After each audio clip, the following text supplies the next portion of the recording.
మోకాళ్లు నడుము నొప్పులకు ఆపరేషన్ అవసరం లేకుండా ప్లాస్మా థెరపీ ద్వారా చికిత్స అందిస్తున్నారు డాక్టర్ కార్తీక రెడ్డి గారు. వేద pain clinic JNTU metro station దగ్గర హైదరాబాద్ 8186959697. హైదరాబాద్ లో దారి దోపిడీ జరిగింది. అడుగడుగునా సీసీ కెమెరాలు, రోడ్లపై పోలీస్ పాట్రోలింగ్ లాంటివన్నీ ఉన్నప్పటికీ దొంగలు రెచ్చిపోవడం తీవ్ర కలకలం రేపుతోంది. జ్యువెలర్స్ లో పనిచేసే ఉద్యోగి బ్యాగుని ఇద్దరు దొంగలు లాక్కొని వెళ్లారు. ఆ బ్యాగులో 35 లక్షల రూపాయలున్నాయంటూ పోలీసులకు ఫిర్యాదు చేశాడు బాధితుడు. తెలిసిన వ్యక్తులే ఈ దోపిడీకి పాల్పడి ఉంటారని భావిస్తున్న పోలీసులు ఆ దిశలోనే దర్యాప్తు సాగిస్తున్నారు. ఇది మెహదీపట్నం ఏరియాలోని అయోధ్య నగర్ కాలనీ. ఇక్కడే బైక్ పై వస్తున్న ఓ వ్యక్తి నుంచి డబ్బులున్న బ్యాగ్ను లాక్కుని పరారయ్యారు దొంగలు. బంజారా హిల్స్ రోడ్ నెంబర్ 10లో తిబరుమల్ జ్యువెలర్స్ ఉంది. ఈ జ్యువెలరీ దుకాణంలో మేనేజర్గా పనిచేస్తున్నాడు శ్రీకాంత్. రోజు మాదిరిగానే ఆగస్టు 30న రాత్రి షాపు మూసేసి ఇంటికి బయలుదేరాడు.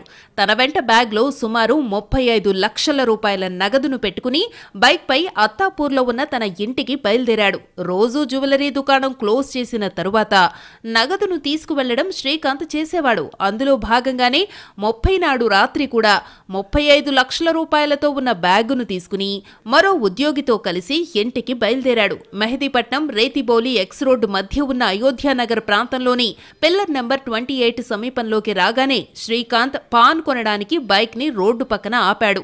అదే సమయంలో ఇద్దరు వ్యక్తులొచ్చి శ్రీకాంత్ చేతిలో ఉన్న బ్యాగ్ లాక్కొని పారిపోయారు. తన బ్యాగును గుర్తు తెలియని వ్యక్తులు దొంగలించిన విషయం తన యజమానితో పాటు పోలీసులకు సమాచారం అందించాడు శ్రీకాంత్. దొంగలు బంజారా హిల్స్ లోని తిబరుమల్ జ్యువెలర్స్ నుంచి రేతిబౌలి వరకు శ్రీకాంత్ ను ఫాలో అయినట్టుగా పోలీసులు అనుమానిస్తున్నారు.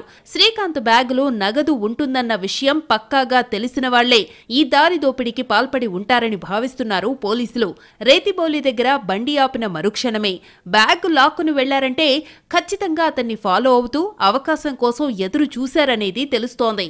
శ్రీకాంత్ ఎప్పుడైతే పాన్ కొనడానికి బైక్ ఆపి పాన్ డబ్బా దగ్గరికి వెళ్లాడో వెంటనే అతని చేతిలో ఉన్న బ్యాగును లాక్కుని పారిపోయారు.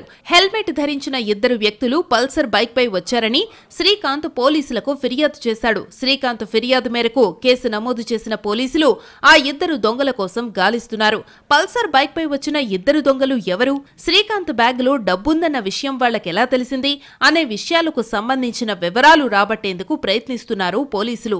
నిజంగానే దోపిడీ దొంగల ప్రమేయం ఉందా, లేదంటే జ్యువెలరీ దుకాణానికి చెందిన సిబ్బంది హస్తమేమైనా ఉందా అనే కోణాల్లో దర్యాప్తు చేస్తున్నారు. సంఘటనా స్థలంలో ఉన్న సీసీ కెమెరాల ఫుటేజీని సేకరించిన పోలీసులు పల్సర్ బైక్ తో పాటు ఆ ఇద్దరు దొంగలను గుర్తించే పనిలో ఉన్నారు. పోలీసులు శ్రీకాంత్ తో పాటు అతని వెంట వచ్చిన మరో ఉద్యోగిని కూడా ప్రశ్నిస్తున్నారు.